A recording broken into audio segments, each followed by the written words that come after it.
everyone. Welcome back to the Tent of Abraham. I'm Tamir Kreisman from Jerusalem, Israel. We continue with Pirkei Rabbi Eliezer. We are in chapter 44. This is 44a, and this one is about Amalek. Okay, the entire chapter is going to be about Amalek. Probably, I'd say two to three episodes on this topic, and this one is called Know Your Enemy. Important, especially for today. הללו את אדוני כל גויים שבחו כל האומים כי גבר עלינו חסדו ואמת אדוני לעולם hallelujah. Rabbi Yochanan ben Nuri says, after all the mighty wonders that the Holy One, blessed be He, performed for Israel in Egypt and at Yam Suf, at the Sea of Reeds, they returned to try Him 10 more times, as said in the book of Numbers 14:22. Yet they have tested me these 10 times and not listened to my voice. The point of origin of this statement outside of the Torah, which we just read, is written in Pirkei Avot 5. 10 miracles were wrought for our ancestors in Egypt, and 10 at the sea. 10 plagues did the Holy One, blessed be He, bring upon the Egyptians in Egypt, and 10 at the sea. With 10 trials did our ancestors try God, blessed be He, in the wilderness, as it is said, and they have tried me these 10 times, and they have not listened to my voice. Numbers 14:22. And if you read the section before this one in Pirkei Avot, you will understand just how it was that we made it out alive. With 10 trials was Abraham, our father, may he rest in peace, tried, and he withstood them all, to make known how great was the love of Abraham, our father, peace be upon him. You understand why God absolutely had to try Abraham, right? And his trials were greater than any single man had to withstand till this very day. God did this, so when we, Abraham's descendants, would transgress, and of course God knew that we would, Moses would invoke the covenant of the fathers, of the patriarchs, we'll get to that later on, which would work every time, up until the point, yeah? You see, God has everything in place before we make our decisions. Here's another example from Masechet Megillah 13b. After these events did King Achashverosh promote Haman. Esther 3:1. The Gemara asks, after what particular events? Rava said, only after the Holy One, blessed be He, created a remedy for the blow and set in place the chain of events that would lead to the miraculous salvation was Haman appointed, setting the stage for the decree against the Jews to be issued. Everything was set. Rava explains, as Rish Lakish said, we know Rish Lakish, don't we? The gladiator turned rabbi. Was it last class, I think? I can't even... Anyway. The Holy One, blessed be He, does not strike at Israel unless He has already created a remedy for them beforehand, as it is stated, when I would have healed Israel, then the iniquity of Ephraim was uncovered. Hosea 7:1. We even discussed the next two verses after this last week, right? Hosea 7:2 and 3. But this is not so with regard to the nations of the world. With them, God first strikes them, and only afterwards does He create a remedy. As it is stated, and the Lord shall smite Egypt, smiting and healing. Isaiah 19:22. So first smiting, then healing. With us, it's you already have the healing over there, then you have the smiting over there, but the healing's already in place. So do you see how much God loves His people? Now look, it gets even worse, or better, ultimately better. So not only did Israel try God 10 times in the wilderness, but furthermore they said slanderous things against the Holy One, blessed be He, saying, God has left us in the wilderness, and His Shekhinah is not among us, as said in Exodus 17:7. He named the place Massah, testing, and Meribah, quarreling, because of the quarrel of the children of Israel, and because of their testing the Lord, saying, is the Lord in our midst or not? Le'emor hayesh Adonai bekirbenu im ein. Now, we've learned before exactly where the two, out of the entire camp who instigated this rebellion and who spoke these words, right? They were Datan and Aviram, and they had it in for Moses, doing everything in their power to cause Israel to fail. They were the ones who always complained throughout. They complained when they were dragged out of the meat platter they had in Egypt. They were the ones who were greedy and disobeyed Moses' command in taking only what you need to when it came to the manna. In verse 20, but some men did not obey Moses and left over some of it until morning, and it bred worms and became putrid, and Moses became angry with them. And some men, velo shamu el Moshe, vayotiru anashim. What is this anashim? It didn't say ha'am, the people. It didn't say ha'edah. It didn't say nobody. It wasn't the congregation. Some men. These were those men, and they were the ones who went out of Shabbat to look for food when they were specifically commanded not to. They were the ones that broke the first Shabbos that Israel kept. They were the ones who complained that there was no water and that God brought them out of Egypt only to kill them in the wilderness. Later on, what happened? Amalek, right? And then they were even the ones who remained behind in Egypt during the Exodus only to inform Pharaoh that they left and exactly where he could find them until they met their end at Korach's rebellion, which they also instigated. Now, I need to make this point because there were so many, there were also leaders of the community, right, of their own tribes and everything. And they had the sway, the sway of many to follow them. And we can see just how dangerous this was back then, causing them all to fall. So too today, when just about all the leaders are corrupt, dividing us into factions, categories, this against this and this against that. Bottom line is that we should just not be united. I just got to drop these things along the way. With everything going on right now in Gaza and the war here in Israel, we already factually know, because we have people on the ground all over the place. Whatever the news is telling you is just straight up a lie. Whatever you see in mainstream media, don't. Do not. The consensus on the ground is this: all the soldiers there, regardless of they're Orthodox or secular or ultra-Orthodox or this, it doesn't matter. They're one. The soldiers are one. They are united. And all of them hate the politicians. But of course, the mainstream media who works for the politicians is not going to show that. So in the meantime, our boys are dying over there, but dying united, fighting Amalek as one. While the Erev Rav politicians, they're going to get exactly what's coming to them. You see, on the surface, Israel, we are divided and we are ugly and we are complaining and we are this and we are that. But that's only on the surface, okay? Our core is good, righteous, holy. We are God's people, and we actually do love one another, despite what everybody is showing you. And the people that are trying to instigate all this division, we know exactly who they are. Anyway, let's continue.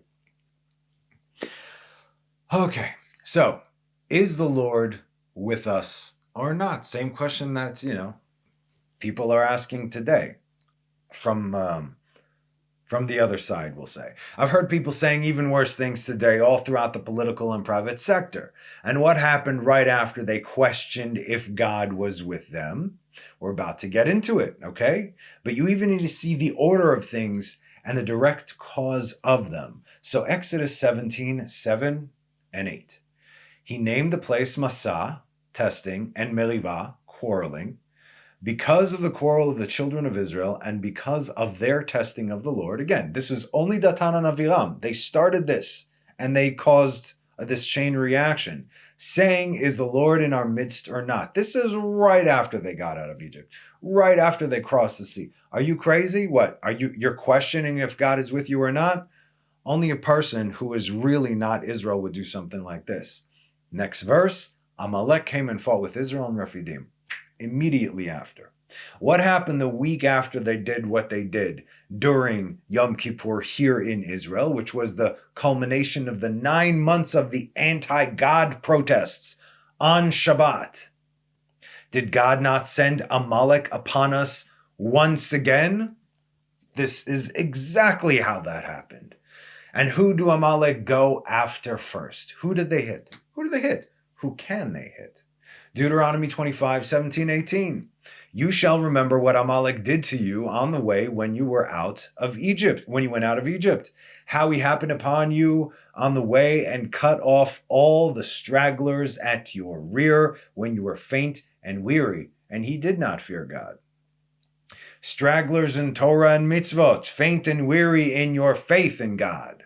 You can't make this stuff up. Dancing around a literal idol on Shabbat Simchat Torah instead of dancing around the synagogue with the Torah.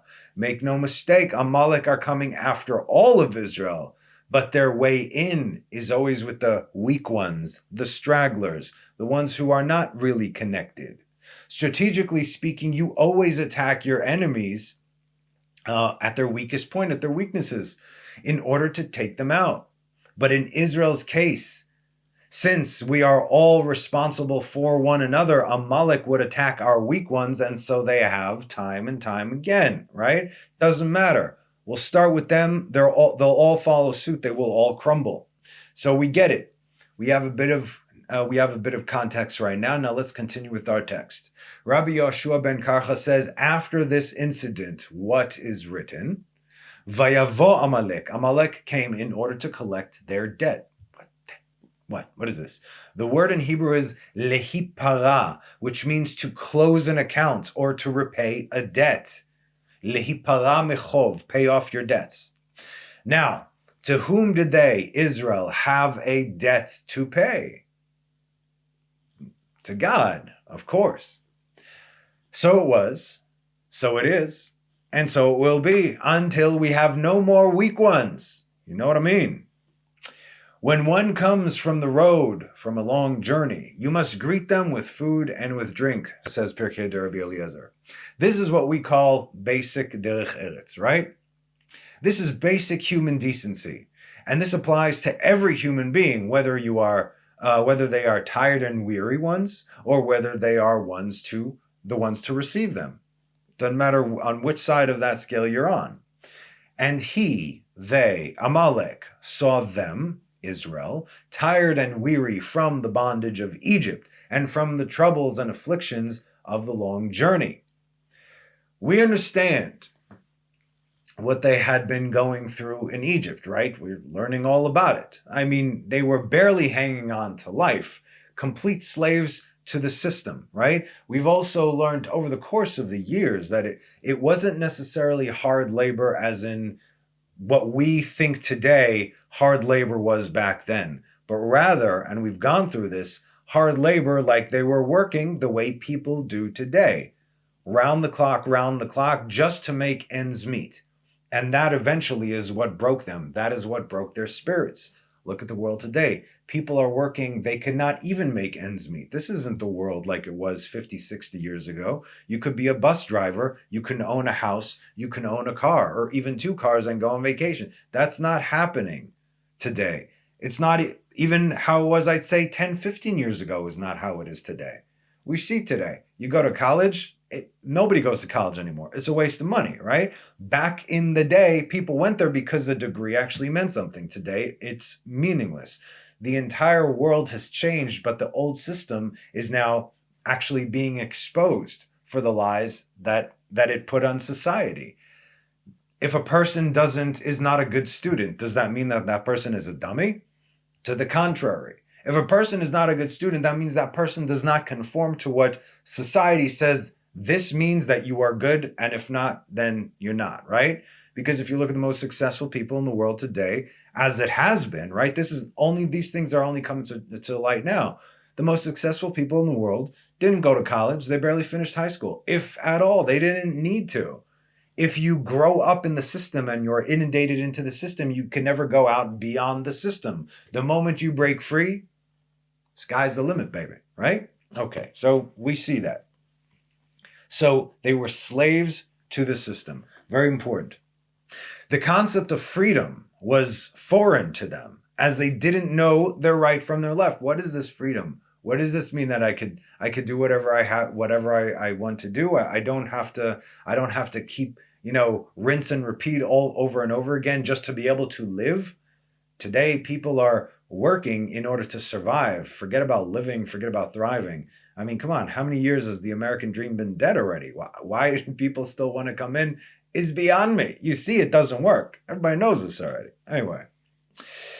So what about the journey? What journey? Well, they left Egypt, and then what happened? They crossed the Red Sea, right? Or the Sea of Reeds, rather. Why was that exhausting? It's not about the walk over here, right? Like we've learned, it was the greatest single open miracle since the creation until this very day.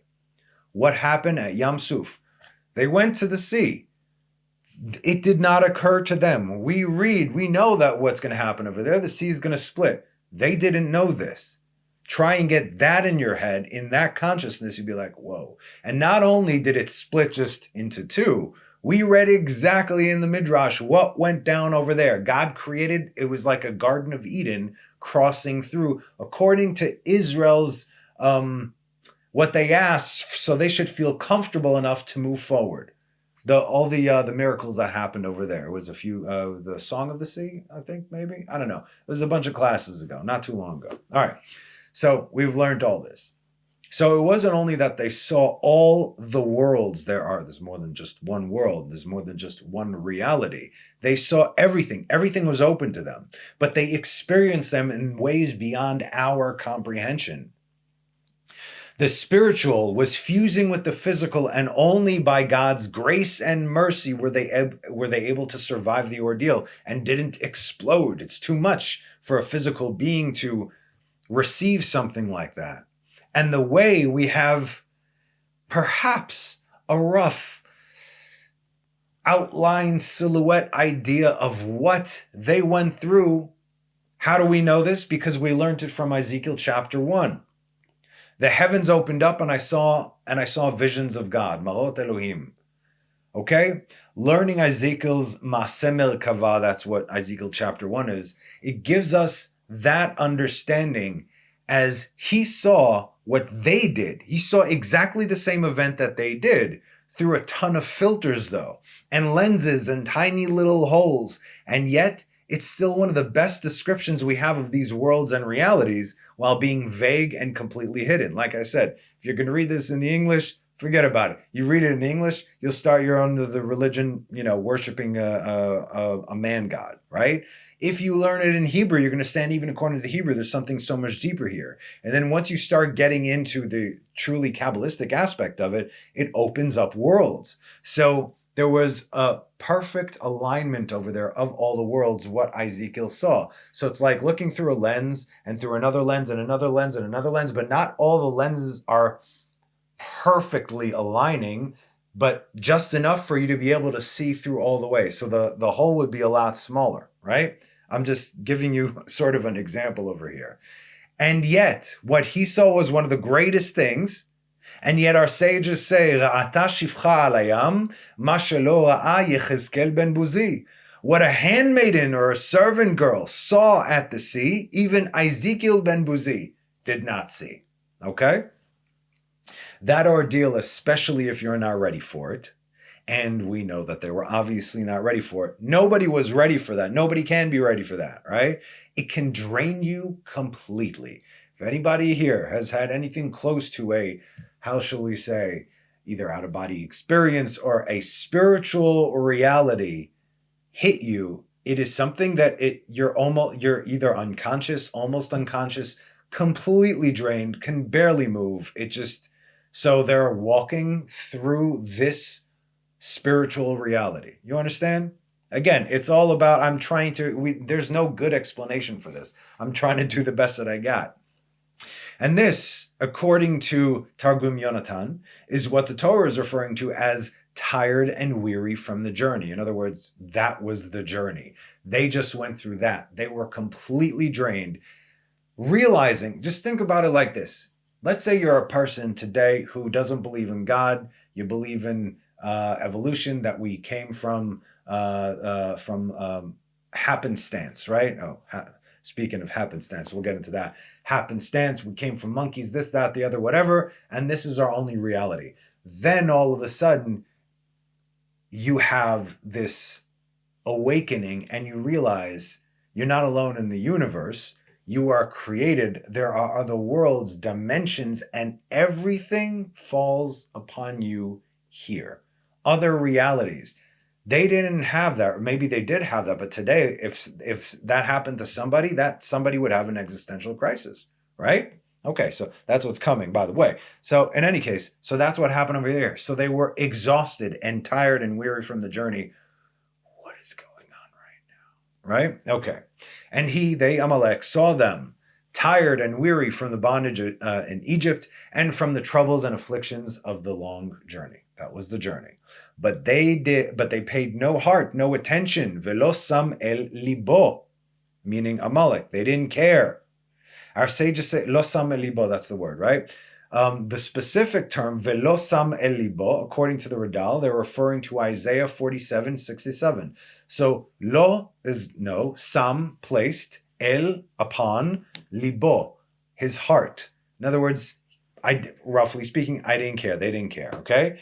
Isaiah 47:6-7 says, you did not show them mercy.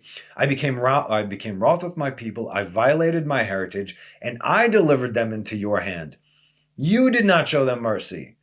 On the aged, the elderly, you made your yoke very heavy, right? Amalek, they don't care if you're young or old, male, female, they want to kill everybody.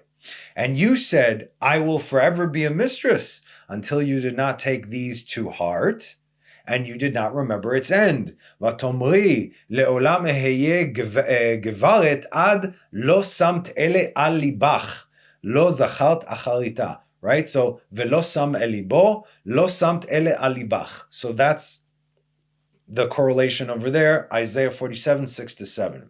But they paid no heart, no attention, velo sam elibo, and rather stood on the path to block you. And what was so brazen about Amalek is that they went out of their way to come to attack us. Every other nation that did war with us was because we had to pass through their territory. Remember, the Torah specifically tells us never to just engage in war. In fact, that would be the last result. We're not talking about the Canaanites. The Canaanites, God said, you get in there, you start taking them out. But to pass along the way, God is the one who told us how to walk in the wilderness and has many circles as it was over the course of 40 years to get to where we needed to go, right? You always have to first come in peace and an appeasement to avoid conflict. But if they will not let you through, then take them out. God said, don't worry about it. I am now giving them a chance. Come to them nicely. And we did. Offer them gifts, ask them for their permission to cross through their land. You will not eat from their food, drink from their water. In the way of the king we shall go, not veer left or right, right? No, you're not coming through. Well, we tried. Okay, now you can take them out. Now you have my permission to die, right? These guys purposefully went hundreds of kilometers out of their way to come to us. And they didn't just settle for killing us, but they tortured, humiliated, and degraded us. They would cut off the Brit of all the males and threw it up in the air at God saying, hey, behold, take your covenant back. That's what they did. And throughout history, in this kind of barbarism against Israel, primarily in recent history, has only been seen from the poor innocents, the ones the world weeps for right now. Over there. These are the poor, innocent ones. We have them all on camera. They stood on the road waiting like a bear, determined to slaughter the mothers and her children, as said in Deuteronomy 25:18, how he happened upon you on the way and cut off all the stragglers at your rear when you were faint and weary, and he did not fear God. Asher karacha baderech. We will get back to this terminology later in the drash. Rabbi Zechariah says, Amalek was the grandson of Esau, and because of his ancestors' enmity, he came against them to punish them. The word enmity, the word in Hebrew is eva. The funny thing is eva is what the description of God said, Ve'eva asim, I will place enmity between your seed and her seed, right? He's talking to the serpent, and he's talking about the seed of the woman Dafka. we know that the serpent is not the Satan. The serpent is what's-her-face, Adam's ex-wife, who didn't like Adam's current wife. So that's why it's... Okay, anyway, that's what's going on over there. So this is what they're saying over here. So Amalek somehow is connected to that. Meaning, the hatred of Esau grew within Amalek towards Israel. Esau already hated Israel, Jacob, his brother, right? Hated him. He hated him. So what came out of him even and was like stewing over there? Watch. Just like Esau never forgot his laws to Jacob, so too we must never forget what Amalek did to us. The thing is, Amalek are not only dangerous for Israel, but for the world. Their goal, as we have read time and again, is to undo the covenant between God and Israel. Quite literally also. The covenant is the Brit, the circumcision, that which Amalek cut off from Israel in the wilderness. That is also what they did to us over there. That is what they did to the Israeli athletes in Munich in the 72 Olympics.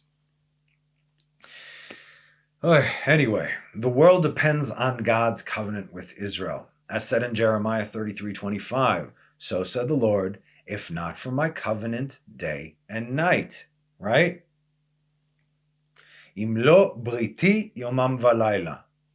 What happens if Israel is no more? Neither is the world. But Amalek do not care if the world ends as long as Israel ends with it. What is this reminiscent of, if not suicide bombers? I don't care about myself I'll die as long as you die. We, lechaim, we hold on to life. These guys worship death. If not mothers who send their children to explode as long as they manage to kill some Jews in the process. The kind of hate that we have seen coming from the Muslims who live here is biblical, it's primal. It makes no sense logically, right? This goes beyond your run-of-the-mill anti-Semitism, as they will set the world on fire. And they will burn happily along with it as long as they can kill every Jew. And I tell you now, any nation, listen to me, any nation that tolerates this hate, even a little bit, is destined to be wiped off the face of the earth, and by those who they stand with, by the way, by the very maniacs that they support. This is going to happen. So make no mistake, silence means full support. It's deafening in this case.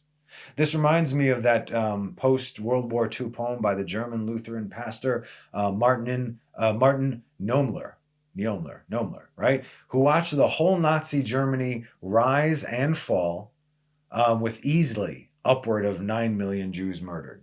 Yeah, 9 million Jews. They lied about the numbers as well to ease their guilt. Not even guilt, just so to ease any kind of, how shall we say, pity that would come towards us. We don't need it, but in any case. So I speak of the world, not even the Nazis over here.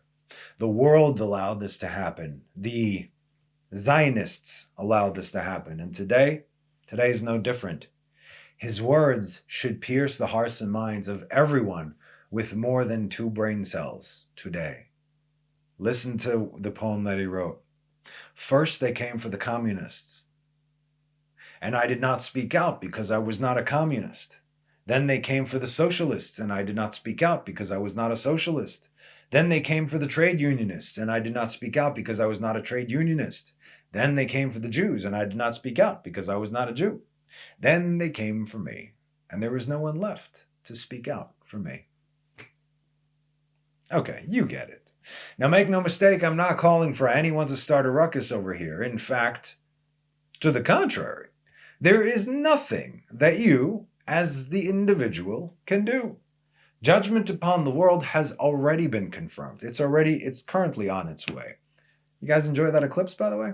Anyway, and there is no way to change the outcome for the nations. There is none. No way. None. It's not happening, okay? There's nothing that they can do either. And we know this because our books, the real books, the original, yeah, which by the way, we're batting 1,000 as far as prophecy goes, say that every last nation on earth will not only turn their backs on the Jewish people, but will, like Amalek, actually come to our borders, to our shores, within us, in order to make war with God and his anointed. How's that going to end for them? Let's read a few verses from Psalm 2. Why have nations gathered, and why do kingdoms think vain things? Kings of lands stand up, and nobles take counsel together against the Lord and his anointed. Let us break their bands and cast off their cords from us. He who dwells in heaven laughs. The Lord mocks them. Go ahead. Oh, I'm sorry. You wanted a new world order or one world government, right? Yeah. Funny. I got the same plan. Oh, you wanted to crash the banking system, right? To make money worthless. It just so happens that I gave it to my sages in Sanhedrin. The son of David will not come until all the money is gone from everyone's pockets. And on and on and on. Their plans? Ha ha, says God, my plans. He's working them like puppets. So who are we protesting? When I say stand with Israel, it doesn't mean protesting. Just know where you stand, okay? And God also knows where you stand. Not like the era of Rav back in Egypt. Let's wait to see who the winning team is and then join up with them. No. You're either in or you're out. They think they are doing it for them, while they are essentially building the tree that they themselves will swing from, right? Haman planned to kill Mordechai, the Jew. God didn't let him build the tree. Prepared perfectly. Good. Okay. Now, let's put your neck around there. It's really amusing to watch the worst people in the world scheming and plotting. The time for talking and diplomacy is over. It's really too late now. The nations are done because they allowed this to happen publicly while working vigorously behind the scenes, making sure that it does. You guys don't even know the half of it, okay? I just want to break this down quickly so you have an idea, okay? The world has 70 nations plus 2 nations, so in total 72 nations, right? These other 2 nations are Esau and Ishmael, the Christianity and Islam. Ishmael, who came from Abraham, is the impurity on the side of the right, opposite to Abraham. Esau, who came from Isaac, is the impurity of the left side, on the left, opposing to Isaac. And Amalek is the impurity of the impurity residing within Esau. So he's the left of the left. Esau is the one who speaks words of friendship and kindness publicly. And this is how you know exactly what they're up to, because their actions are the literal opposite of their words. How can we see this? Look at world leaders today and what they're saying with Israel. They're doing this, but they're saying that, and they're doing this. They're saying that, and they're saying this. Wow. Okay.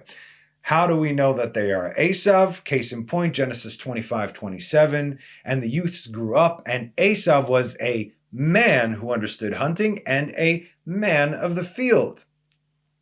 Whereas Jacob was an innocent man, dwelling in tents. He knew exactly where he was supposed to be. Why does our text say a man of the field? Why does our text not just say a man of the field who understood hunting? Ish sadeh yodeh tzayid, right? Why does it say a man who understood hunting, a man of the field? To show his duplicitousness, showing himself as the intellectual, he who knows how to speak and what to say. Come, Israel, we are your friends right now, and so on and so forth. Whoever says that but really doesn't mean it or has any kind of hidden agenda, including believing that if Israel doesn't believe in your false prophet, then Israel are going to hell. That is support we can do without. Thank you very much. So that is the man that he presents. But who he really is a man of the field, a man of carnage, blood, and death. Like we say, what is Christianity? They're obsessed with blood, the blood of this, the blood of that, and death, right? Let's, the dead figure over there, let's hang that up everywhere. And Esau has much in common with Ishmael, who is called Pere Adam. Listen, Genesis 16:12. And he will be a wild man, His hand will be upon all, and everyone's hand upon him, and before all his brothers he will dwell. Vehu yeh pere Adam. The Hebrew, when we want to give a man a description, it always begins with Adam, with man. So it's Adam Gadol, Adam Chazak, Adam Ra. Adam Gadol is a big man. It's opposite in English. Look at that. Adam Gadol is a big man or a great man. Adam Chazak is a strong man. Adam Ra is an evil man. But it always starts with Adam because first he is a man and then how that man is, right? But Adam is not always there first as the description of said man. That always comes afterwards, but not with Ishmael. With Ishmael, he is more of a beast than a man. Pere Adam. First he is a beast, he is an animal, he is wild. Then he is a man. As the first description of his character is presented, and that is Pere, which means either wild, beastly, or terrible. Those are his defining characteristics, and he just so happens to look like a man. He's got arms and legs and a face. Yeah, humanoid type, but not a man. No one honest would doubt or deny this today. Nobody, right? At least anybody watching this. Amalek are the worst of the worst of the worst. So yes, Pirkei Rabbi Eliezer says that Esau was Amalek's grandfather. But how was Amalek really made?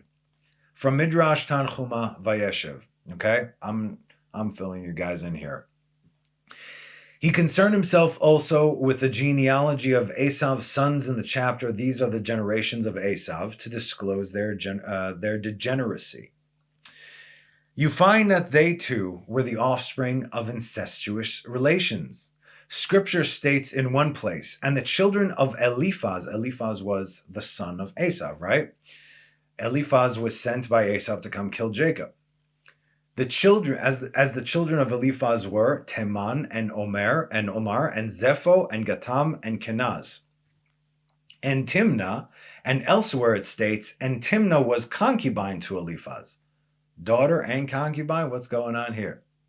This clearly informs us that Eliphaz had sexual relations with his own daughter.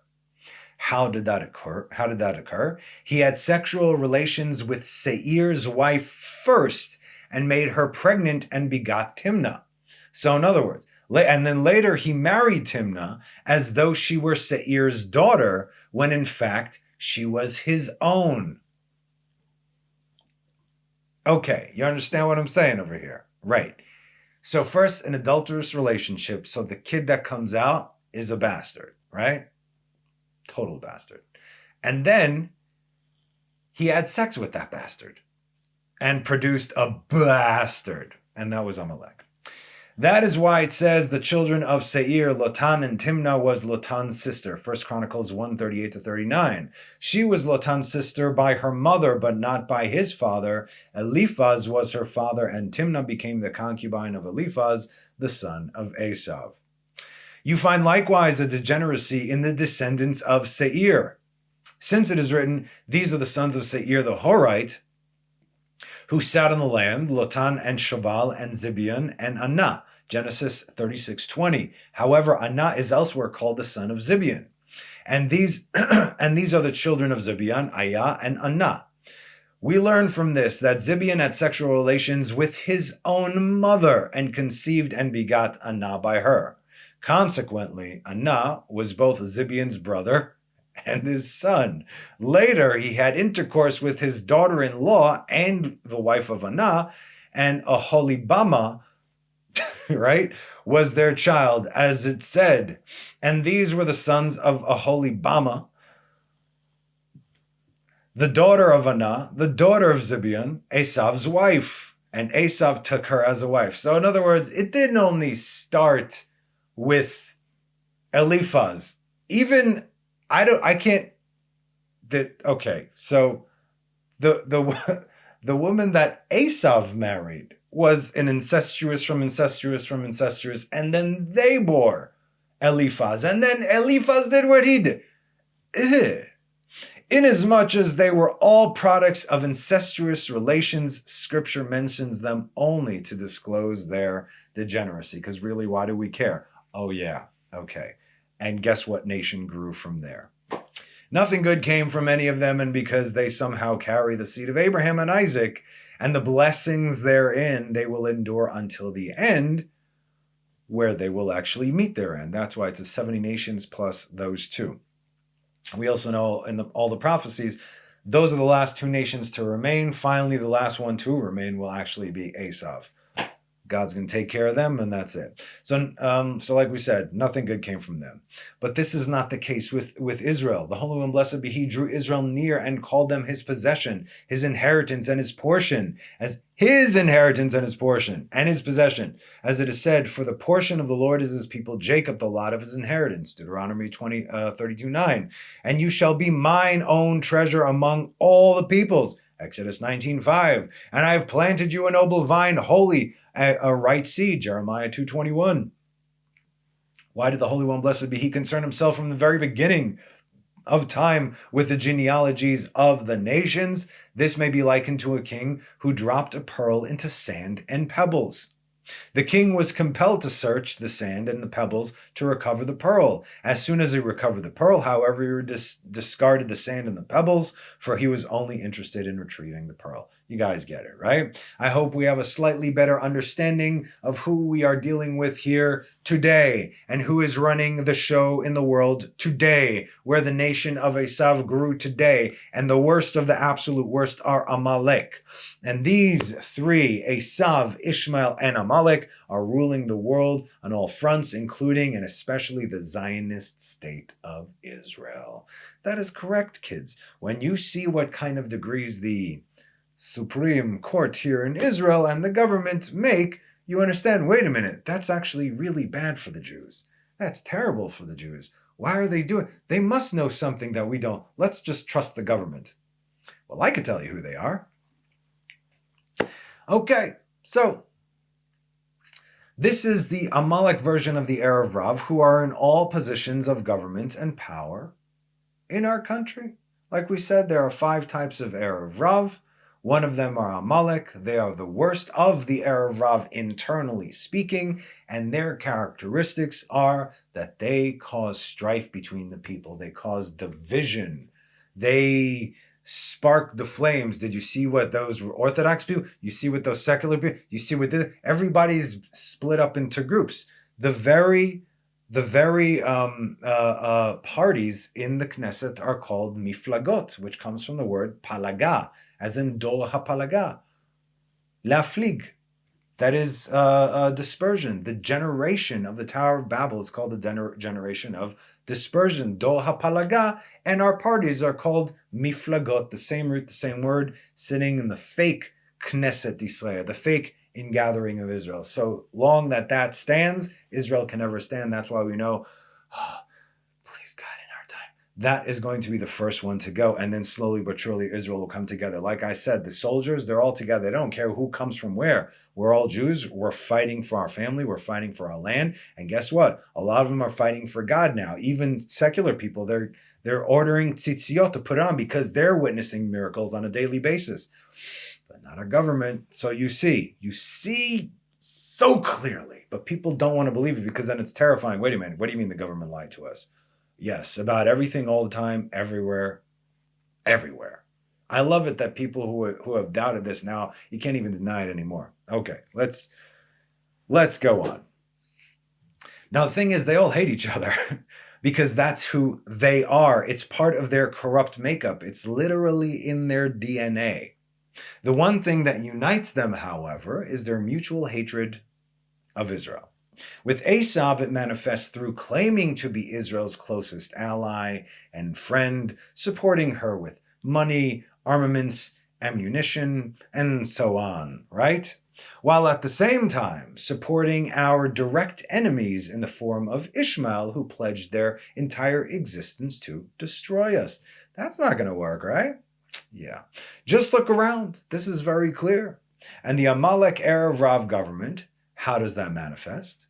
First of all, taking the support from a clear enemy, putting us at their mercy. And second, every single law, decree, protest, or public word that comes from the government that speaks out against God. And again, it's not only the government, it's any other ruling bodies here, any kind of influence that comes from here, speaking out against God, the Torah, and the students of law. This is why I am only sharing the words of the sages that every country, every government, every institution, and any establishment, any and every establishment must absolutely be destroyed and demolished before the coming of Mashiach. And you better believe that includes the modern Zionist state of Israel. The world as we know it is over. There's nothing left. Why do you think it's getting so chaotic? Because we are at the time of the end right now.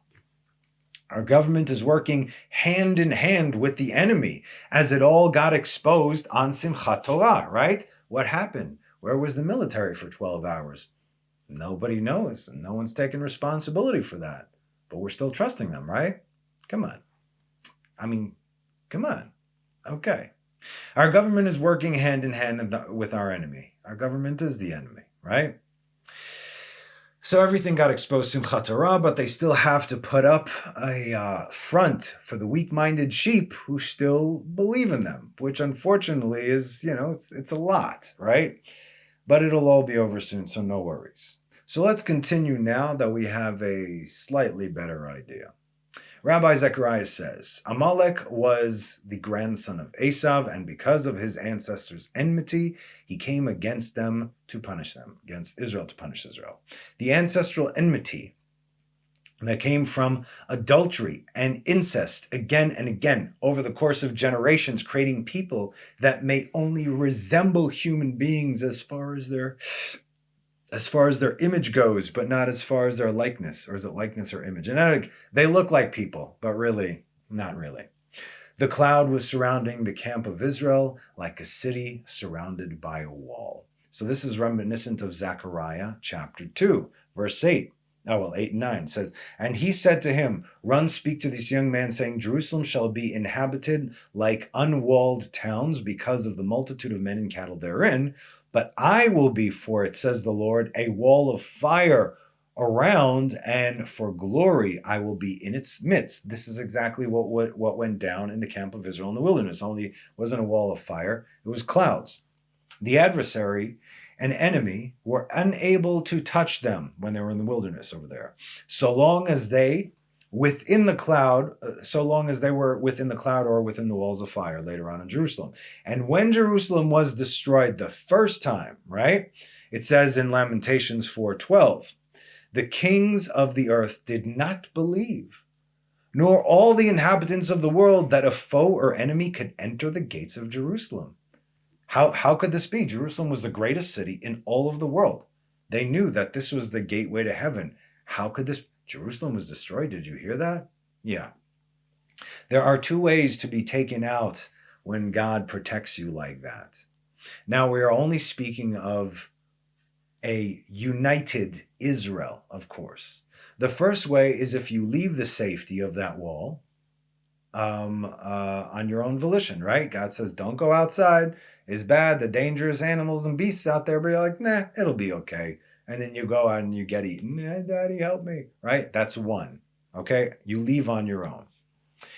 See the teaching I did on, I think it was Pinchas, the Iron Dome. Okay? Not the Pinchas, Parshat Balak, the Iron Dome.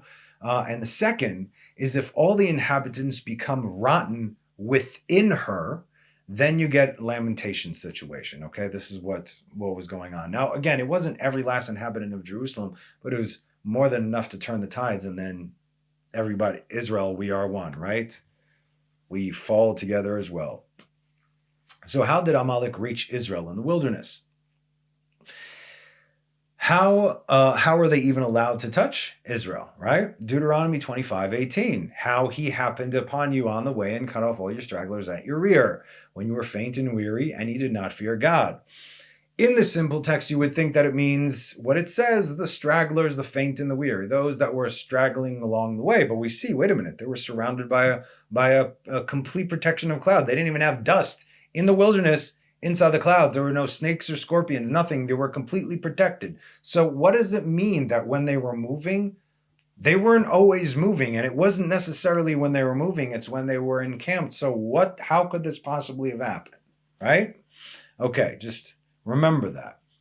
So We know the only way Amalek has permission to touch us is if we are stragglers as far as Torah goes, faint and weary as far as how pure we are and how we guard ourselves. Then we open ourselves up to Amalek.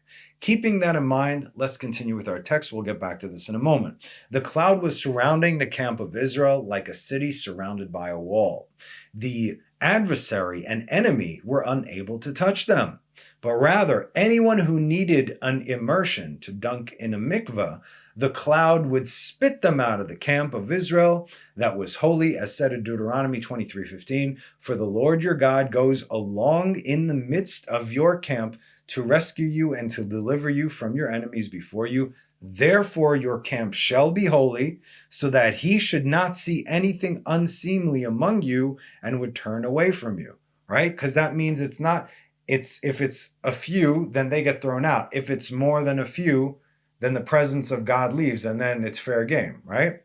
Now, if you go through all the reasons that they have to leave the camp in order to purify themselves, this is not the case over here. Because when you are on your way to do a mitzvah, you are already considered as doing a mitzvah. This is the same concept of a shaliach mitzvah. Why do people, let's say if someone's flying from Israel to the States, let's say if I fly, I'm not leaving the country, help me God please anymore, but when I used to, people would give me, let's say, $10 or something, say, okay, give this to tzedakah when you get to the States, meaning I'm protected because I'm on my way to do a mitzvah. When you are flying from the States to Israel, however, if you are a Jew, that is a mitzvah within itself. The fact that you are coming to where you need to be, that's a mitzvah within itself. So even if I'm on my way, let's say I'm going to pray shacharit in the morning, right?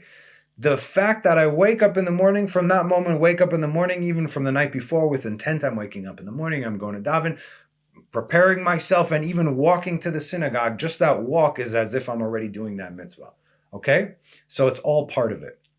Thereby, even if they are not ritually pure, they're still considered to be holy, because a lot of times they got to go outside of the camp to dunk and whatnot for a variety of reasons, yet God gave those commands. Therefore, even if we do exit the camp to go dunk, because we needed dunking, we're still doing a mitzvah. So it's not this, all right? Those who knowingly and willingly, this is the problem, those who knowingly and willingly cause impurity upon themselves through sexual immorality, evil speech, in which case they would become lepers, or in all or any other matters of food. You eat something unclean, you touch something unclean, that we just read over the Shabbat in Parashat Shmini, which concludes with the following verse from Leviticus 11:44-47. For I am the Lord, your God, and you shall sanctify yourselves and be holy. Why? Because I am holy. You shall not defile yourselves through any creeping creatures that crawl on the ground. For I am the Lord, who has brought you up from the land of Egypt to be your God. Thus you shall be holy, because I am holy. So now it's the second time we're hearing this. This is the law regarding animals, birds, all living creatures that move in water, and all the creatures that creep on the ground, to distinguish between the unclean and the clean, and between the animal that may be eaten and the animal that may not be eaten. The whole parsha, my bar mitzvah parsha, about it. It is so important what you should not put into your mouth, right?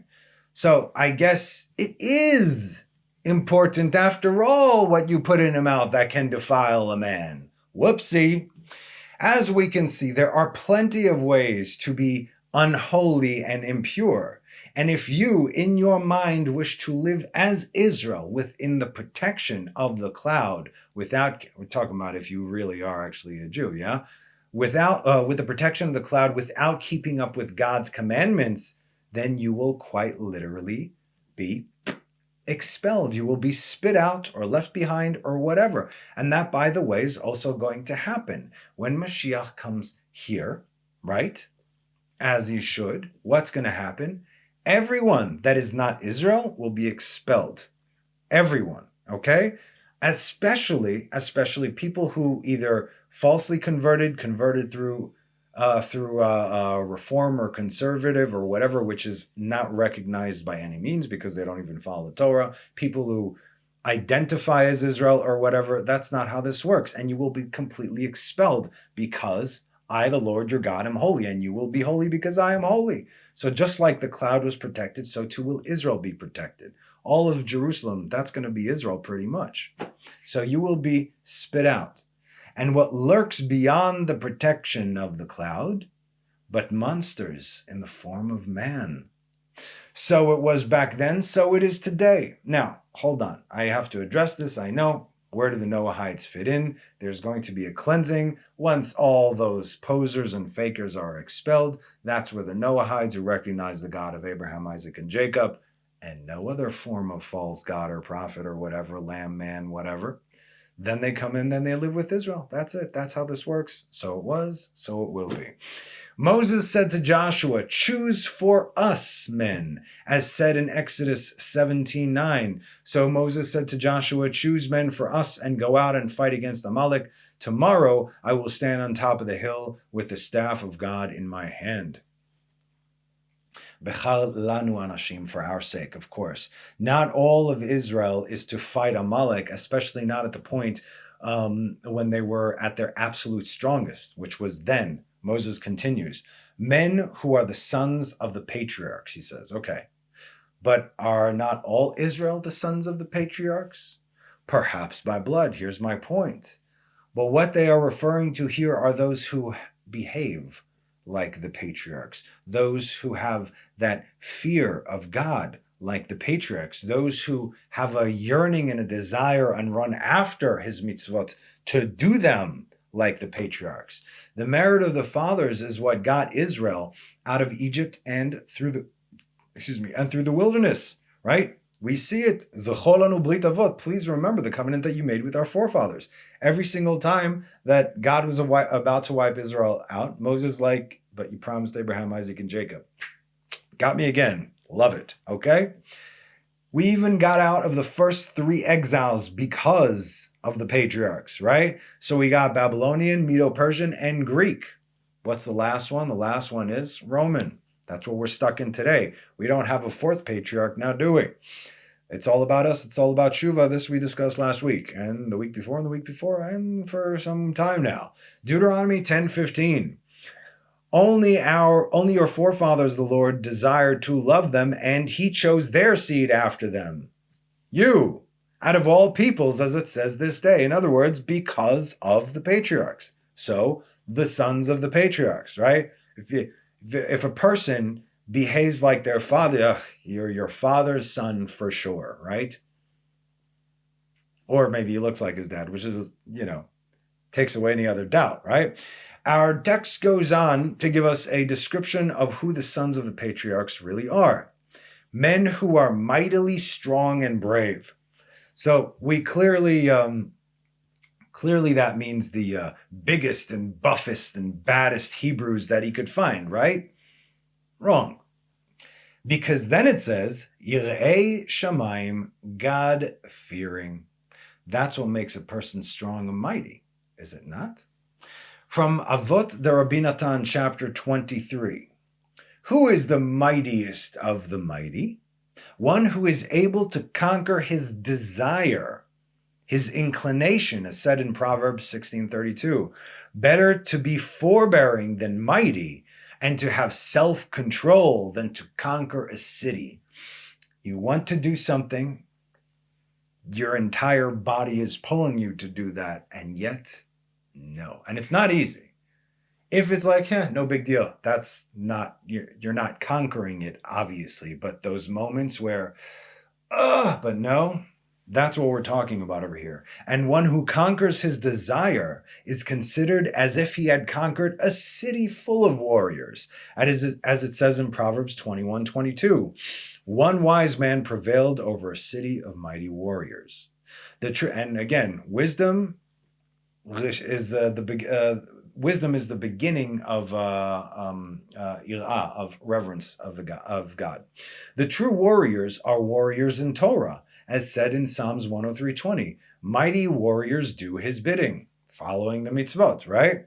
You forget, as unfortunately so do most of Israel today, our strength never came from our own might. from our own strength. The battles and wars we fought in the wilderness against armies and nations of savages who live by the sword. How could weak slaves not only be victorious against nations greater than they, who are outmanned and outgunned with tons and tons of experience? They're warring nations, but also not lose a single man in battle? How could it be? We didn't lose a single man in battle. That is statistically impossible. I mean, I'm sure it's possible, but man, so really, let's say you have several million going at it, and from one side, not a single one down. Arrows flying, chaos going on, ballistas, catapults. No, not a single death. No one gets scratched. How could that be? The God of Israel. And yet, none of us were warriors in the traditional sense back then. Every last man from Israel that stood on the battlefield was a perfect tzaddik with the purest thoughts, no fear, going into battle against a bloodthirsty foe. No fear. The Kohen would be like, is everybody good? You're good? If a person would be like, I'm afraid. If someone would say, I'm afraid, say, okay, no problem. That means you shouldn't be here. They go on like, the Spartan thing, right? You're only as strong as the guy next to you. If one guy is weak, then he's the weak link. He's the chink in the armor. That's how Israel gets broken, from that one weak spot. That's why in the future, like we said, there will be no weak ones left over here. Today, slowly but surely, though we pray for our soldiers every day, Israel's eyes are opening to see that the army is not going to save us as we have, nor will the government as we do, regardless of who occupies that Erev Rav throne over there. Remember Amalek. Why do we need to remember Amalek? Because when you begin to behave in a specific way, you know that they are about to hit. Case in point, 9 months of anti-God protests, culminating with Yom Kippur, what they did. 1 week later, you're dancing around an idol on Shabbat Simchat Torah. Amalek, weak and straggling from behind. Deuteronomy 25, 17, 18, you shall remember what Amalek did to you on the way when you went out of Egypt. How he happened upon you on the way to cut off all your stragglers at the rear when you were faint and weary, and he did not fear God, because no one who fears God, not even Allah, would do things that they actually did. They cut off the Brit and threw it up to God. Say, take your Brit, here's your Brit. What now? What are you going to do? Burn the world, please. With us in it, we don't care as long as... So listen to the Hebrew, okay? No, this is important. This is a point. Asher karcha baderech, how it happened, how he happened upon you on the way. That's how it's translated. It is what it is, but let's explain it. Karcha, the word comes from kar, cold, right? We are supposed to have a burning desire, hot. Read Shir HaShirim, it's all about that passionate, fiery love that we have, burning like a fiery flame. But when we are cold, so this is translated as happened upon you. But you could say ze kara. Kara means it happened, right? So in other words, they're using they're using both words over here, but we understand how we're supposed to read it, right? We're supposed to have that burning desire to serve God, and the moment we begin to cool down beyond a certain metaphorical degree, God is going to unleash the animals in the form of men upon us. Only the animals of the field eat the beasts of the field, right? There's the animals and the beasts, the carnivores and the not carnivores, the food for the carnivores. And our sages say that a man only sins when he gives in to his base nature, making us no better than the beasts of the field who are also created on the same day as us, on the sixth day. We are called nefesh chaya, and the beasts are called nefesh chaya, a living nefesh, right? This is why we have seen God's words come into fruition. What happened then is happening now. Leviticus 26, I will break the pride of your strength, army, and make your skies like iron, rockets, and your land like copper, uninhabitable. Your strength will be expended in vain. Your land will not yield its produce. Neither will the tree of the earth give forth its fruit. We are the trees, if you guys don't understand. The Torah we learn and the mitzvot we perform, they are the fruit. And so long as we rely on our strength and on our strength alone, no one will be producing any fruit. You dig? Now listen to the language here in the next verse. And if you treat me as happenstance, how he happened upon you, listen in Hebrew. Ve'im tilchu imi keri, kar, cold, and you do not wish to listen to me, I will add 7 punishments corresponding to your sins. Read Leviticus chapter 26. What happened on Simchat Torah? God sent these human-looking animals who feast on the flesh of the beasts of the field. If we are no better than the beasts of the field, who are they going to eat? I will incite the wild animals of the field against you. Veishlachti bachem et chayat hasadeh. Field, remember that. Beasts, field, or rather animals and field. As in the savage animal of a man, Ishmael, and a man of the field, Esau. This cannot happen to the kind of men that Moses told Joshua to collect to go out and fight this very particular enemy. You see this? It's like a combination of the two of them. Men who are mightily strong and brave, God-fearing men, he said, and go and fight Amalek. As said in Exodus 17, 9-10. So Moses said to Joshua, pick for us men and go out and fight against Amalek. Tomorrow I will stand up on the top of the hill with the staff of God in my hand. Joshua did as Moses had told him to fight against Amalek, and Moses, Aaron, and Hur ascended to the top of the hill. This hill was within the camp of Israel, so that all of Israel would be able to see them as well as everybody in the battlefield. So it was kind of like in between them over there. One to the right of Moses and one to the left. Aaron was on the right, Hur was on the left. So Aaron was on the right for 2 reasons. First of all, Aaron was a Levite, right? Then from the Levite family, then he became the priest. So if Aaron was a Levite, and then he became the priests are on the right, right? First of all, Aaron was the elder, Hur was his nephew. The elder always is on the right, and that's how it goes. And it goes in that order. First, right, always to left. And second, Aaron became the high priest, and that is the side of mercy, and that is also on the right side. So from here you can learn that a shaliach tzibur, emissary, representative of the congregation, we went through this a bunch of classes ago, when somebody goes to a synagogue, the people choose who to send. You are now our emissary. You're going to pray out loud. You have to have a very, very clear mind in order to do this because you're doing it for everybody over here. Everybody's praying, but he's leading the congregation, okay? So from here you can learn that a shaliach tzibur is not permitted to pray unless there are 2 others with him. Wait a minute. So as we explained not long ago, shaliach tzibur, like we said, he's an emissary representative of the congregation. However, the Radal says that the 3-person rule specifically alludes to a congregational fast, which can only be established through 3, okay? So in other words, because you still need a minimum of 10 people to pray for its shaliach tzibur, otherwise it doesn't count. So meaning he is 1 and there could be 9 more over there, as long as there are 10 people in the room. And we know this because on the day of battle, the congregation would fast. Every day, every time Israel went out to battle, everybody who didn't go out to battle, they would fast and they would pray to elevate themselves spiritually for the sake of victory. And all Israel were standing outside their tents, and they saw Moses on his knees, so they too kneeled. Now, the Radal mentions, as we know, it doesn't say anywhere in the Pshat that Moses was kneeling, right? However, we do know that Moses wrote 11 Psalms, 11 out of the 150. And referring to Psalms 95 in verse 6 that reads, "Come, let us prostrate ourselves and bow. Let us kneel before the Lord our Maker." So Moses wrote that. Okay, so we know that if Moses wrote that, we know that he did it, even if it doesn't say it in the 5 books that he actually did it.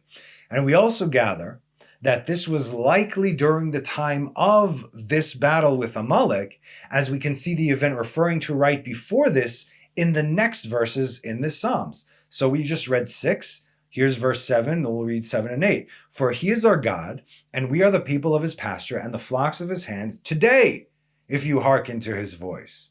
Do not harden your hearts as in Meribah on the day of Massah in the desert, right? This happened the verse before Amalek came. Now, if we're reading Exodus 17, let's read it. Notice the order. He named the place Massah and Meribah because of the quarrel that the children of Israel had because of their testing of the Lord, saying, is the Lord in our midst or not? Verse 8, Amalek came and fought with Israel in Rephidim, right? So in other words, the Tehillim corresponds with even the order of the story. So we know that Moses was kneeling, okay? This is how we learn Torah, from Torah. We don't make it up. This verse says this is, I see connections now in the Hebrew. Then Moses would spread his hands and fall on his face to the ground, and so too did all the people. They did the same. This we have actually seen plenty of times in the Pshat, how Moses would fall on his face before God. He did that a lot, right? And Moses lifted his hands to the heavens, and they would lift their hands to the heavens, to their Father in heaven. This we can see, for instance, in Exodus 17:11. It came to pass when Moses would raise his hands, Israel would prevail, and he would lay down his hands, Amalek would prevail. The Radal refers to Lamentations 3:41, where it says, let us lift up our hearts to our hands, to God in heaven. From here you can learn that when the Shaliach Tzibur, the congregational emissary, prays, all the people will answer, Amen. What is happening here is that this battle is fought in two realms, right? It's not only down here, but it all starts from down here, where Joshua was told to take up arms to choose the right people for this battle against this enemy. Okay? Physically doing what needed to be done, while Moses was fighting a battle up there, and Israel was backing him up, right?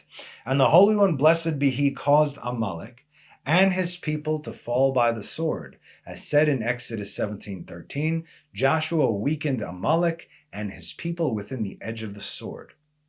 Before I conclude, I just want to tell you guys a story of why this is so important. In 1981, when Israel bombed the Iraqi nuclear facility, the mission itself, I think we spoke about it here, but the mission itself was a complete miracle, okay? And the guy, I forgot his name right now. It is eluding me. I forgot his name. Anyway, the astronaut, the one who became an astronaut, he got unalived when it took off. He was one of the pilots over there.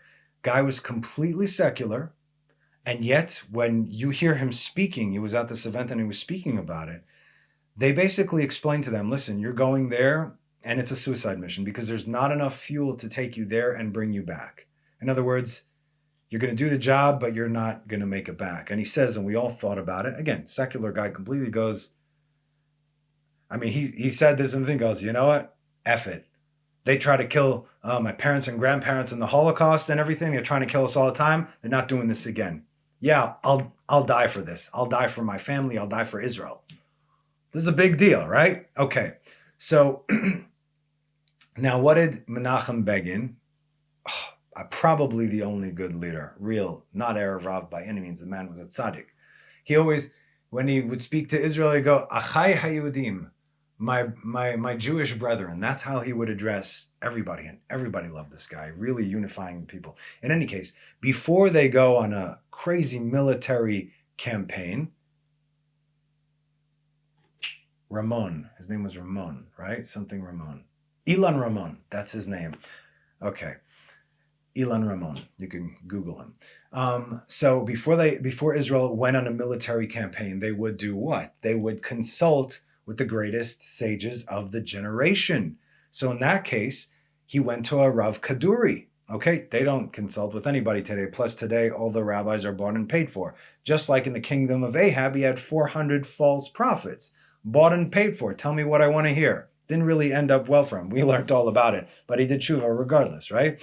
Okay, so that's how it is today. No one's seeking anybody's counsel. But back then, they went to seek Rav Kaduri's counsel, and they said, listen, we want to go out on this and this time, on this and this day to go do this and this and that.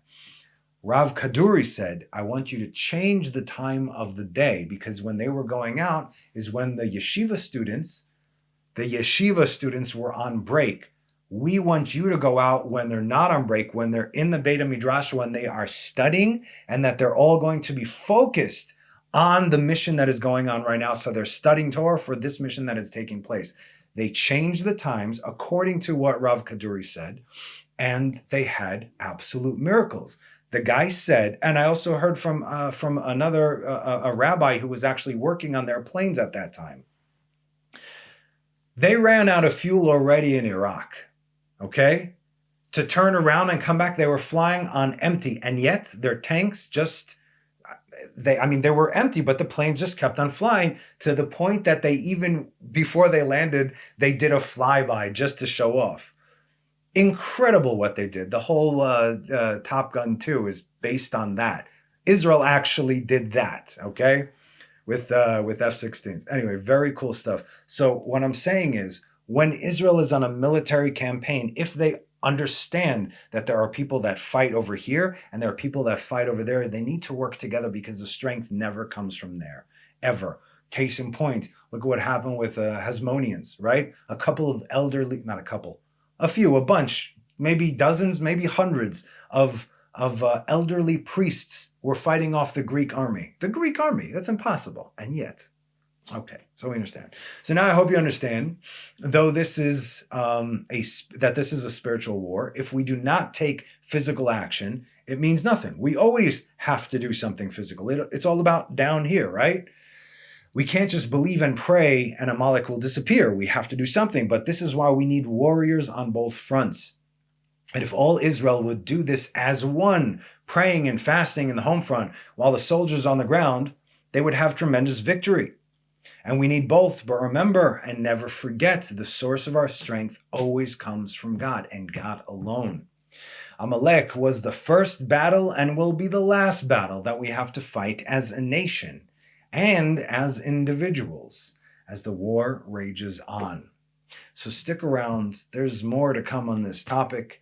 In the meantime, I'd like to wish everybody a Chodesh Tov. Today is Rosh Chodesh Nisan. This is the month of miracles. And like we said, if anybody who has that strengthened faith in God in the month of Adar, where God's face is hidden, will merit to see the open miracles of Nisan. This is also the first month for Israel. Rosh Chodeshim Hu Lachem. This is our number one month. So as always, thank you guys for joining me. Be safe. Have a wonderful rest of the week. And have a Shabbat Shalom. Bye-bye.